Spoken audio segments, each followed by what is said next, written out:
The Galactic Empire had ruled the stars for 12,000 years. Their warships numbered in the millions. Their conquered species numbered in the hundreds. They controlled every trade route, every habitable planet, and every intelligent species they had ever encountered. The Empire had never known defeat. The Empire had never known fear. The Empire believed it would rule forever. Then the USS Valar appeared. The ship materialized in the heart of Imperial space without any warning. There was no hyperspace signature. There was no warp trail. There was no energy burst that the Imperial sensors could detect.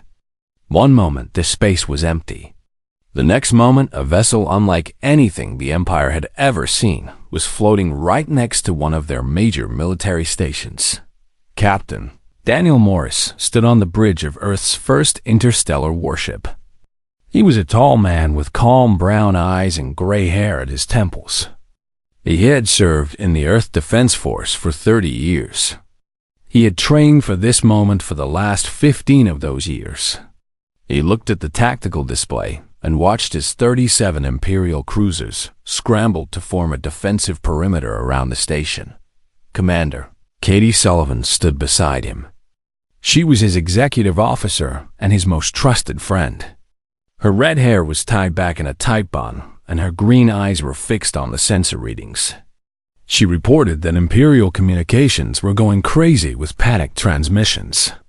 Nobody on those ships understood what had just happened. The Valor had emerged from something the humans called a fold space jump. This technology compressed the fabric of space itself and allowed a ship to travel 40,000 light years in the blink of an eye. The Imperial scientists had declared such travel physically impossible. They had written entire academic papers proving it could never be done.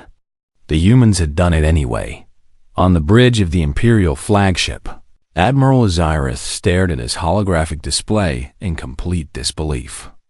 He was a Corvan, a large reptilian creature with 4 eyes and scales the color of dark bronze. He had served the Empire for 200 years. He had crushed rebellions on a dozen worlds. He had never seen anything like this. His tactical officers were shouting reports at him. The strange vessel matched nothing in the Imperial database. Its hull was made of materials they could not identify. Its weapon systems were completely unfamiliar, and its arrival method had left no trace that their sensors could find. Azirath demanded silence on his bridge. He needed to think. He needed to understand what he was dealing with. His science officer suggested that the vessel might have come from outside the known galaxy. His weapons officer recommended immediate destruction of the unknown ship. His communications officer reported that the vessel was attempting to hail them. Azirath ordered his crew to open a channel. He wanted to see what kind of creature commanded this impossible ship. When the view screen activated and Daniel Morris appeared before him, Azirath felt something he had not experienced in a very long time. He felt confusion. The creature on the screen was small and soft-skinned. It had only 2 eyes. Its body showed no natural weapons, no claws, no armored plates, no venomous fangs. It looked fragile and weak. The translator identified the species as human, but there was no entry for humans in the Imperial database. Daniel Morris spoke in a calm and steady voice. He introduced himself as the captain of the United Earthship Valor. He said that he came representing the human race. He said that he was there to discuss the liberation of the Imperial slave populations. For a moment, there was complete silence on the Imperial bridge. Then Admiral Azirath began to laugh. The sound was deep and rumbling, and it echoed across the metal walls. His officers joined him in the laughter. This tiny creature commanding a single ship was making demands of the Galactic Empire. It was the most absurd thing Azirath had ever heard. Azirath told the human that he was surrounded. He told the human that resistance was pointless. He offered the human a choice. Surrender the vessel immediately, and the Empire might preserve the human species as servants rather than cattle. Refuse in the Empire would destroy the ship and track down the human homeworld and reduce it to ashes. Daniel Morris did not look afraid. He did not look worried. He simply smiled at the Admiral and said that he was hoping the Carven would say something like that.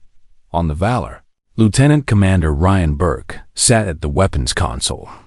He was a muscular man with a shaved head and steady hands. He had spent 15 years in the Earth Defense Force before being selected for this mission. He had trained on every weapon system humanity had ever built. He reported to the captain that he had target locks on all 37 Imperial vessels. Katie Sullivan raised an eyebrow and asked if he meant all of them at the same time. Ryan confirmed that he did. He explained that their targeting systems had been designed for engagements against entire naval fleets. 37 slow-moving cruisers was actually a light workload for the system. Admiral Zyrith ordered his fleet to move into attack formation. The Imperial cruisers arranged themselves in a perfect sphere around the human vessel. Their plasma cannons began charging with a deadly orange glow. This was a standard Imperial tactic that had crushed 1,000 rebellions across the galaxy. Daniel gave his order. He told Ryan to fire warning shots only.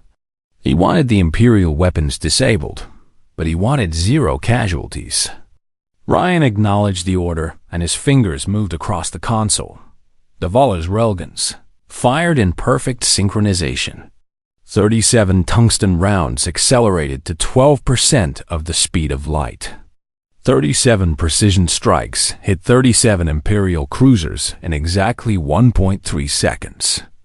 Every weapon system on every Imperial ship went dark. Every shield generator failed. Every offensive capability was surgically eliminated. The Imperial ships were intact.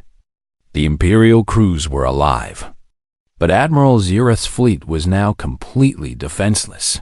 Zyrith stared at his tactical display as every system reported critical damage. His weapons were gone. His shields were gone. His fleet had been reduced to floating metal in less than 2 seconds. He whispered a single word: impossible. On the Valor, Lieutenant Megan Torres reported from the communications station. She said that the Imperials were broadcasting a general distress call. They were claiming that the humans had used some kind of dark matter weapon or forbiddance technology. Daniel shook his head slowly. He explained that they had just used good old-fashioned tungsten rounds moving very fast. There was nothing fancy about it. Human engineers had simply figured out how to accelerate metal to incredible speeds. It was basic physics pushed to its limits. Chief Engineer Scott Palmer called up from the engineering deck.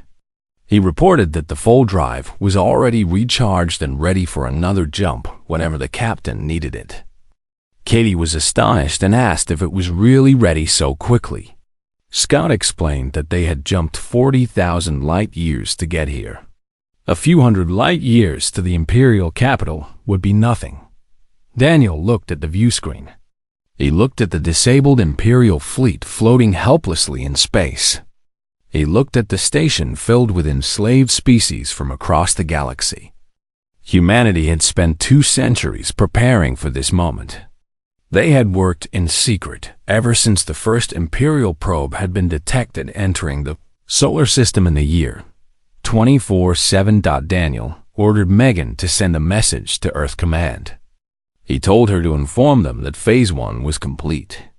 The Galactic Empire now knew that humanity existed, and humanity was not afraid. The news of the defeat spread across the Empire like fire through dry grass. Admiral Zyrith's fleet had been considered one of the finest in the Imperial Navy. 37 cruisers crewed by veterans of countless campaigns had been rendered helpless in less than 2 seconds. The Imperial communication networks buzzed with confusion and fear. On the Valor, Captain Daniel Morris watched the chaos unfold on his sensor displays. The Imperial station nearby was sending desperate messages to every corner of the Empire. Ships were being recalled from distant sectors. Emergency protocols that had not been used in centuries were being activated. The Empire was afraid for the first time in 12,000 years. "Commander." Katie Sullivan approached Daniel with a data tablet in her hands. She reported that their sensors had detected over 300 million life signs on the station alone. Most of those life signs belonged to species that the Empire had conquered and enslaved generations ago. These beings had never known freedom. They had been born into servitude, and they expected to die in servitude. Daniel asked how many slaves the Empire held across all its territory. Kitty checked the estimates from Earth Intelligence. The number was approximately 400 billion sentient beings held in bondage across the Imperial domain. It was a number so large that it was almost impossible to understand. Chief Science Officer Amanda Price joined them on the bridge. She was a slender woman with short black hair and intense dark eyes. She had dedicated her life to studying the Empire ever since the probe incident. She reported that she had been analyzing the Imperial response to their arrival. The Empire was not just surprised. The Empire was terrified. Their entire military doctrine was based on the assumption that no species could challenge their technology. The humans had shattered that assumption in 1.3 seconds. Daniel nodded slowly. He said that fear could make enemies dangerous. A cornered animal would fight harder than a confident one. They needed to send a message that the Empire could not ignore. They needed to show the Empire that humanity was not interested in destruction. Humanity was interested in liberation. The Valor left the Corvin sector 3 hours after the battle. The full drive activated, and the ship vanished from Imperial sensors completely. Admiral Zyrith was left floating in space with his disabled fleet, trying to explain to his superiors what had happened. He could not explain it. He did not understand it himself. The Valor reappeared in the Thrall system 700 light years away. This system was home to one of the largest slave markets in the Empire. Billions of beings were bought and sold here every year. The station orbiting the primary planet was a massive structure filled with cages and holding cells and auction blocks. Daniel hailed the station directly. The station commander was a fat Corvin named Overseer Grax, who had grown wealthy from the slave trade. Grax demanded to know how the human ship had arrived without being detected. Daniel ignored the question. He told Grax that he had 20 minutes to release all slaves on the station and begin evacuation procedures for the station crew. Grax laughed at the demand. He informed the human that reinforcements were already on the way. 50 Imperial warships would arrive within the hour. The human vessel would be captured, and its crew would be sold at auction. Daniel simply nodded and ended the communication. He turned to Ryan Burke at the weapons console and gave a simple order. He told Ryan to remove the slave market from existence. The Valor's weapons fired in a sustained barrage that lasted exactly 30 seconds. When the firing stopped, the station was gone. Not damaged. Not disabled. Gone. The atomic bonds that held the structure together had been disrupted by focused energy beams. The station had simply ceased to exist, but every slave transport, every shuttle, every small vessel carrying enslaved beings had been left untouched. Ryan had targeted only the station infrastructure. The auction blocks and the cages and the holding cells were vapor now. The slaves were free. The Imperial reinforcements arrived 43 minutes later. They found no enemy to fight. The Valor had already jumped to another system. But they found thousands of confused and frightened beings floating in escape pods and transport ships.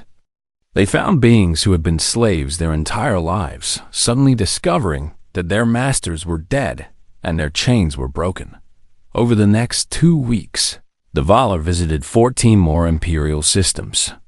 At each location, Daniel Morris delivered the same message. Humanity demanded the immediate release of all enslaved populations. Humanity would accept nothing less than the complete dissolution of the Imperial slave trade. Humanity was prepared to enforce these demands with whatever force was necessary. the Empire tried to stop them. The Empire failed every time. The Imperial fleet was designed to fight enemies who used hyperspace travel. They knew how to predict where hyperspace vessels would emerge. They knew how to set traps and ambush along hyperspace routes. But the Valor did not use hyperspace. The fold drive allowed the ship to appear literally anywhere without warning. The Imperials could not defend against what they could not predict. On Earth, Fleet Admiral Lisa Grant monitored the Valor's progress from the underground command center beneath the Rocky Mountains. She was a tall woman with gray hair and sharp blue eyes. She had spent her entire career preparing for this war. She reviewed every engagement report and every tactical analysis that Daniel sent back. Secretary of Defense Chris Martinez sat beside her in the command center. He was worried about the Imperial response. The Empire had millions of ships. Humanity had fewer than 100 vessels equipped with fold drives. The math did not seem to favor their side. Lisa explained the reality of the situation. Numbers did not matter when technology was mismatched this badly. One human vessel could disable an entire Imperial fleet. 100 human vessels could end the Empire entirely. But that was not the goal. The goal was not conquest. The goal was liberation. Chris asked how they planned to liberate 400 billion slaves. Lisa smiled and said that they would not do it alone. Every slave who saw an Imperial fleet defeated would start to hope. Every slave who heard about human victories would start to dream of freedom. The Empire controlled its slaves through the illusion of invincibility. Once that illusion was shattered, the slaves would rise up on their own. Far away on the Imperial throne world, Grand Empress Vesera received the reports of the human attacks with growing rage. She was ancient beyond measure, kept alive by machines that pumped chemicals through her withered body. She had ruled the Empire for 3,000 years. She had crushed every challenge to her power. She would crush this one too. She summoned her High Commander and her Intelligence Director and every admiral in the Imperial Navy. She told them to find the human homeworld. She told them to gather the largest fleet in Imperial history. She told them to prepare for total war. The humans wanted liberation. Vesera would give them extinction instead. But as her commanders rushed to obey her orders, Vesera felt something cold in her ancient chest. It was a feeling she had not experienced in millennia. It was doubt. The reports she had seen showed weapons she did not understand and technology she could not explain. For the first time in 3,000 years, the Grand Empress wondered if she had finally found an enemy she could not defeat. She pushed the doubt aside. The Empire was eternal. The Empire was invincible. No primitive species from an unknown world could challenge. 12,000 years of galactic dominance. She would soon learn how wrong she was. Admiral Zyrith had been summoned to the Imperial throne world. He expected to be executed for his failure. He had lost an entire battle fleet to a single enemy vessel. In 12,000 years of Imperial history, no admiral had ever suffered such a humiliating defeat. He walked into the throne room prepared to die. Grand Empress Vesera looked down at him from her massive mechanical throne. Her body was little more than a skeleton wrapped in synthetic skin. Tubes and wires connected her to the life support systems that kept her ancient heart beating. Her eyes were artificial now, but they still burned with the same cold. Intelligence that had conquered a galaxy. She did not order his execution. Instead, she ordered him to speak. She wanted to know everything about the human vessel and its captain. She wanted to understand the enemy that had humiliated her empire. Zyrith described the battle in complete detail. He explained how the human ship had appeared without warning. He described the impossible speed of their weapons. He admitted that his fleet had been completely helpless against their technology. But then, he said something that surprised even himself. He told the Empress that the humans had shown mercy. They could have destroyed every ship in his fleet. They could have killed every crew member under his command. Instead, they had targeted only weapons and shields. They had disabled his fleet without killing a single Coven. Xyrith did not understand why an enemy would do such a thing. Vexera considered his words carefully. Mercy was a concept she had abandoned millennia ago. Mercy was weakness in her view. But perhaps these humans were using mercy as a tactic.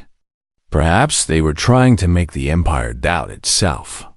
Perhaps they understood that fear of the unknown was more powerful than fear of death. Intelligence. Director Krath entered the throne room with a data tablet clutched in his clawed hands. He was a small creature from a species the Empire had conquered 8,000 years ago. His people had proven useful as spies and analysts, so they had been allowed to serve rather than labor. Krath had spent the past 2 weeks gathering every piece of information he could find about humanity. The report he presented was disturbing.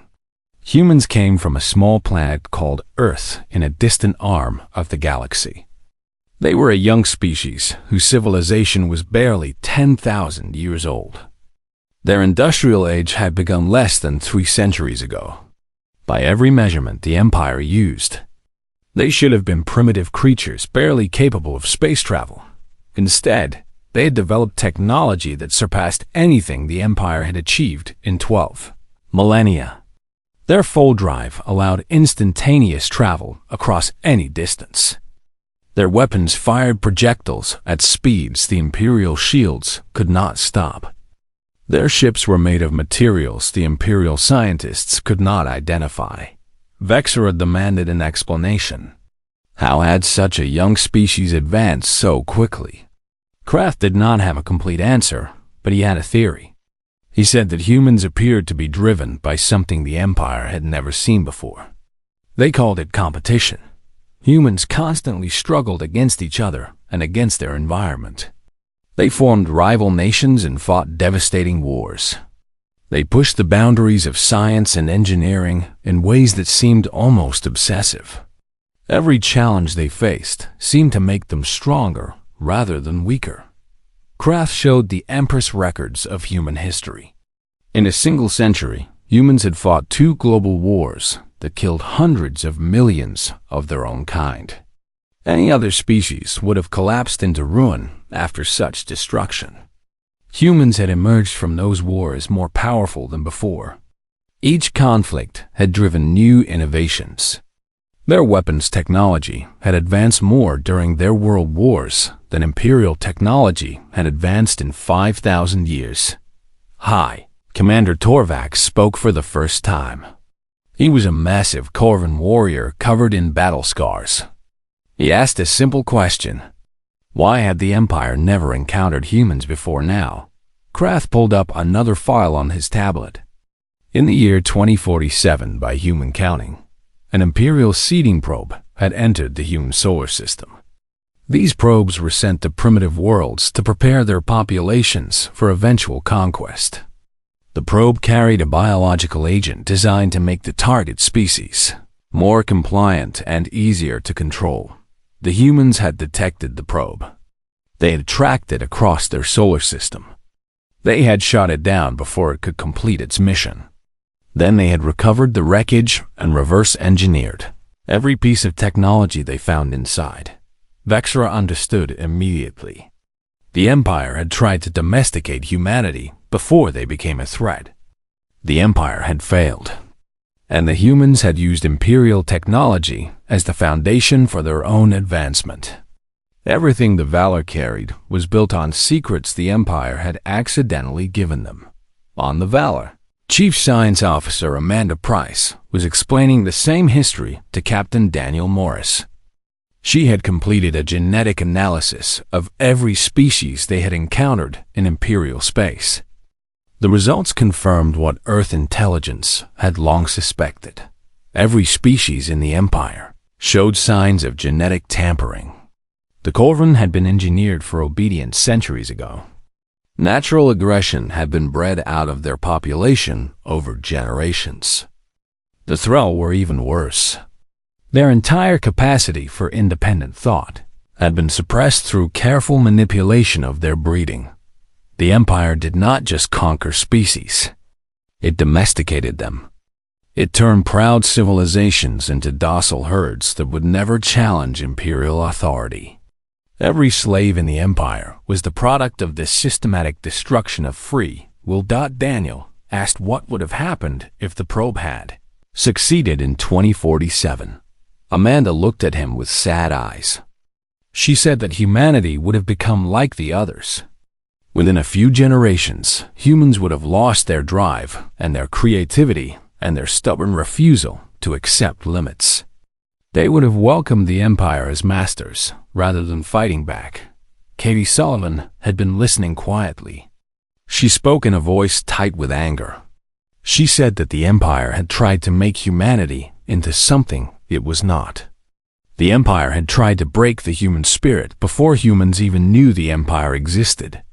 And the Empire had failed. Daniel nodded slowly. He understood now why this mission was about more than politics or military strategy. Humanity was fighting for the very concept of free will. They were fighting to prove that sentient beings could not be engineered into submission. They were fighting for every species that had been twisted and broken by imperial tampering. He ordered Katie to contact Earth Command immediately. He told her to inform Fleet Admiral Grant that they needed to accelerate the timeline. The truth about imperial genetic tampering changed everything. The slaves across the Empire were not just prisoners. They were victims of crimes against the very nature of consciousness. The Empire did not just need to be defeated. The Empire needed to fall completely. Every trace of imperial control needed to be erased. Every enslaved species needed a chance to rediscover what freedom truly meant. Daniel looked out at the stars through the bridge viewport. Somewhere out there, 400 billion beings were waiting to learn that they could be more than what the Empire had made them. Humanity would teach them. Humanity would show them what free will look like, and then the galaxy would change forever. Grand Empress Vexera gave the order that would seal the fate of her empire. She commanded every warship in Imperial territory to gather at the throne world.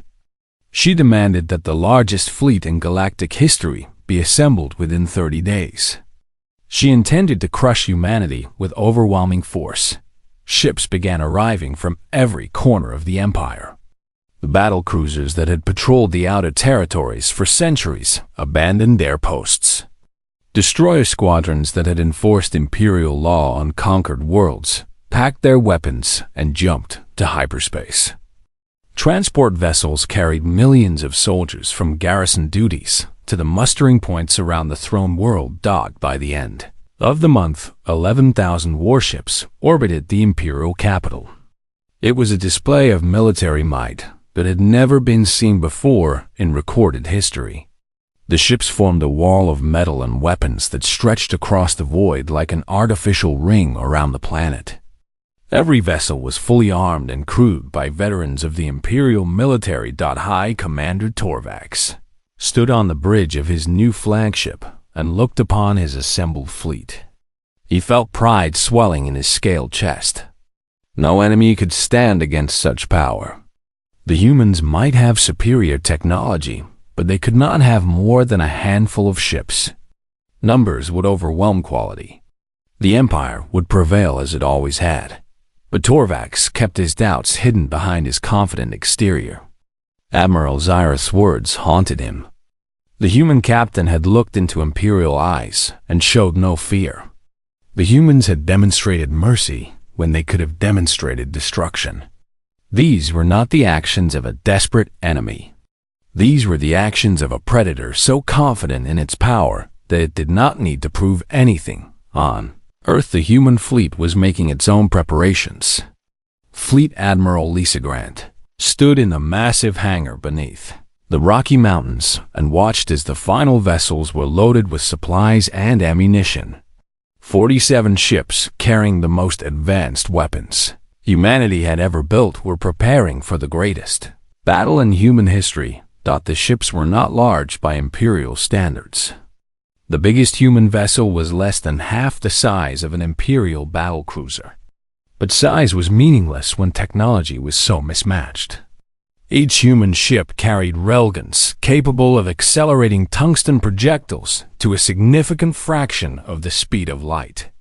Each ship carried energy weapons that could disrupt molecular bonds at the atomic level. Each ship carried a full drive that allowed instantaneous travel across any distance. Captain Daniel Morris arrived at the command center for the final briefing. He had spent the past month preparing his crew for what was coming. The Valor would lead the assault wing in the upcoming battle. They would punch through the Imperial formation and draw fire while the other human vessels moved into position. Lisa Grant welcomed Daniel with a firm handshake. She told him that his actions over the past month had exceeded every expectation. The Imperial slave populations were already beginning to stir. Reports were coming in from across the empire of uprisings and rebellions inspired by human victories. The illusion of Imperial invincibility had been shattered, and the slaves were starting to believe that freedom was possible. Secretary Martinez joined them with updated intelligence reports. Imperial scouts had been detected probing the outer edges of human territory. The Empire was searching for Earth. They had not found it yet, but they were getting closer. The human fleet needed to strike before the Empire discovered the location of humanity's homeworld. Daniel asked about the evacuation plans. Lisa confirmed that civilian populations were being moved to underground shelters across the planet. If the battle went badly and the Empire discovered Earth, the surface might become uninhabitable. But humanity had prepared for this possibility for 2 centuries. Survival bunkers had been built deep enough to withstand orbital bombardment. The human species would survive no matter what happened in the coming conflict. Katie Sullivan had been analyzing the tactical situation. She presented her assessment to the gathered officers. The Imperial fleet was massive, but it was designed to fight enemies using conventional technology. Imperial tactics assumed that enemies would approach through predictable hyperspace routes. Imperial defenses assumed that enemies would need to target specific weak points to penetrate their shields. Humans would do neither of those things. The full drive would allow the fleet to appear inside the Imperial formation rather than approaching from outside. The railguns would bypass Imperial shields entirely since the shields were designed to stop energy weapons not solid. Projectiles moving at relativistic speeds. The human fleet would be outnumbered more than 200 to 1. But Katie calculated that human technology provided an effective combat advantage of roughly 50 to 1 in their favor. The math still looked dangerous, but it was far better than the raw numbers suggested. Chief Engineer Scott Palmer had been working on modifications to the full drive systems. He reported that he had found a way to coordinate the drives across the entire fleet. All 47 ships could emerge from fold space at exactly the same moment in a synchronized attack pattern. The Imperials would have no time to react before the battle was already decided. Daniel felt the weight of responsibility settling on his shoulders. Millions of humans were counting on the fleet to protect their world. Billions of enslaved beings across the galaxy were counting on humanity to deliver them from bondage. This was the moment that everything had been building toward. He gathered his senior officers for a final meeting before departure. Ryan Burke reported that weapon systems were functioning at full capacity. Megan Torres confirmed that communication arrays were ready to coordinate with the rest of the fleet. Amanda Price had prepared detailed scans of Imperial vessel weaknesses for targeting purposes. Everyone was ready. The human fleet launched on a clear morning with blue skies over the Rocky Mountains. The ships rose from hidden hangars scattered across the continent and gathered in orbit around Earth. For a brief moment, they hung in space above the planet that had given birth to their species. Then the fold drives activated and they vanished. The journey across 40,000 light years took less than a second. The human fleet emerged from fold space at the edge of the Imperial system and began its final approach to the throne world. Sensors detected the massive Imperial fleet waiting for them. 11,000 warships against 40-7. Daniel Morris looked at the tactical display and felt no fear. He thought about all the beings who had suffered under Imperial rule. He thought about all the species that had been twisted and broken by Imperial tampering. He thought about the future that humanity was fighting to create. He opened a channel to the entire fleet. His voice was calm and steady as he spoke. He told them that today they would write history. Today they would end an empire that had oppressed the galaxy for 12,000 years. Today they would show the universe what free humans could accomplish when they set their minds to liberation. The human fleet accelerated toward the Imperial formation. The final battle for galactic freedom had begun. The Battle of Corvus Prime would be remembered for centuries as the day the galaxy changed forever.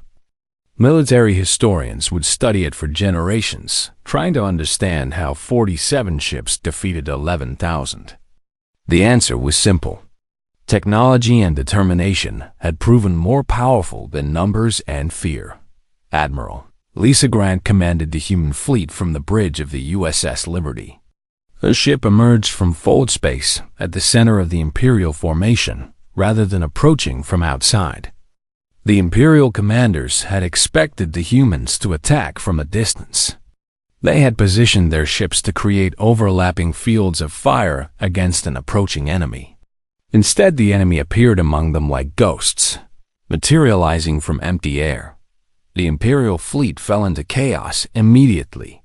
Ships that had been pointing their weapons outward now found enemies beside them and behind them and above them. Commanders screamed orders that contradicted each other.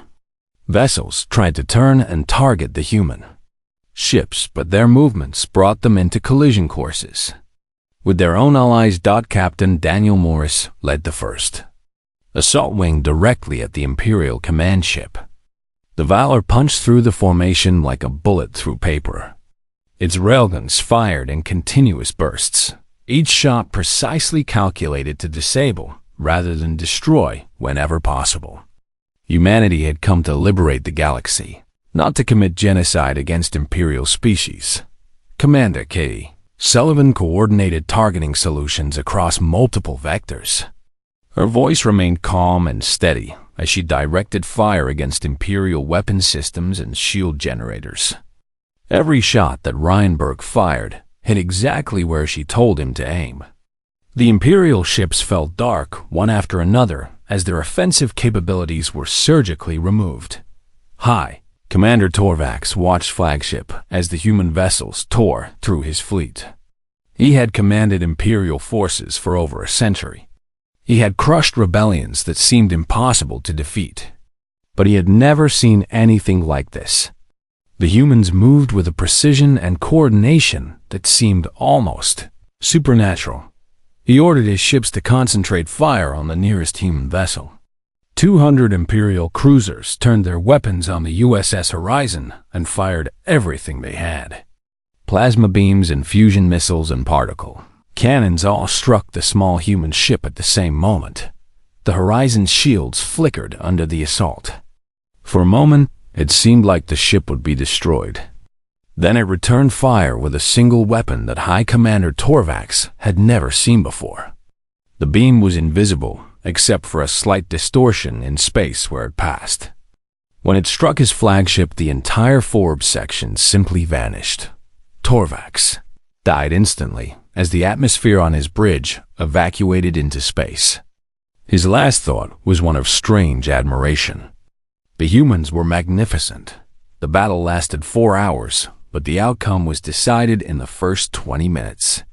The human fleet had disabled the Imperial command structure so quickly that the remaining ships could not coordinate their defense. Individual captains tried to fight back, but they were operating blind without central command. Some Imperial ships attempted to flee.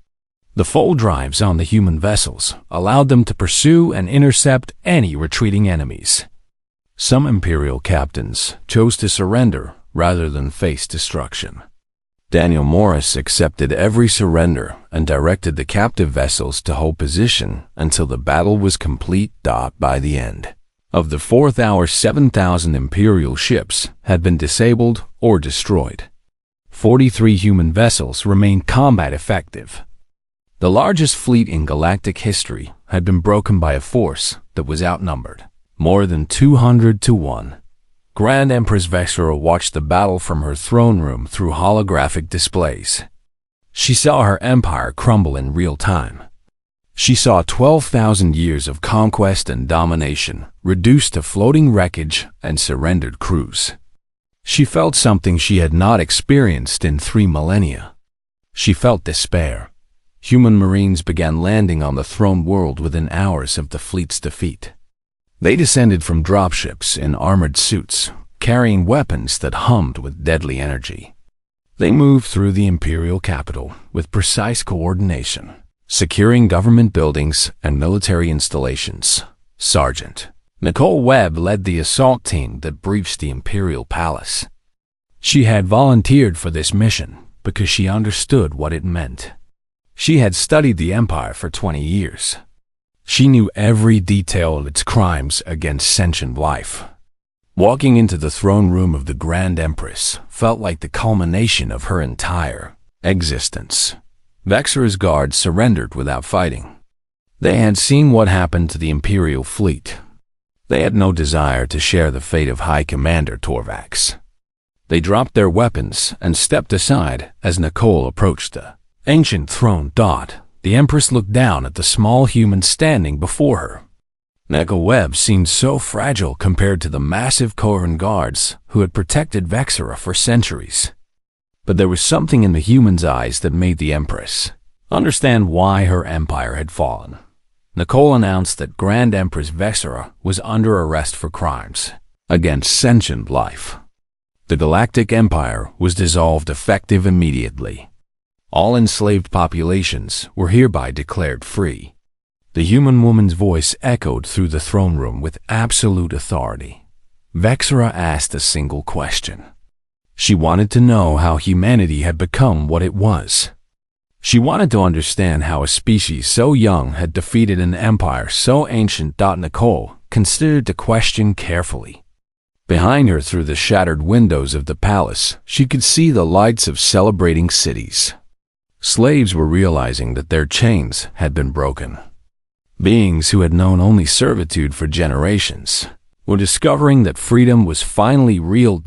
She told the Empress the truth. The Empire had tried to domesticate humanity before humans knew the Empire existed. The Empire had sent a probe to make humans compliant and obedient like all the other species it had conquered. But the Empire had failed. Humans had remained free. And free humans, given 2 centuries to prepare, would find a way to bring down any obstacle in their path. It was simply what humans did. Daniel Morris walked through the corridors of the Imperial Palace as the fighting ended.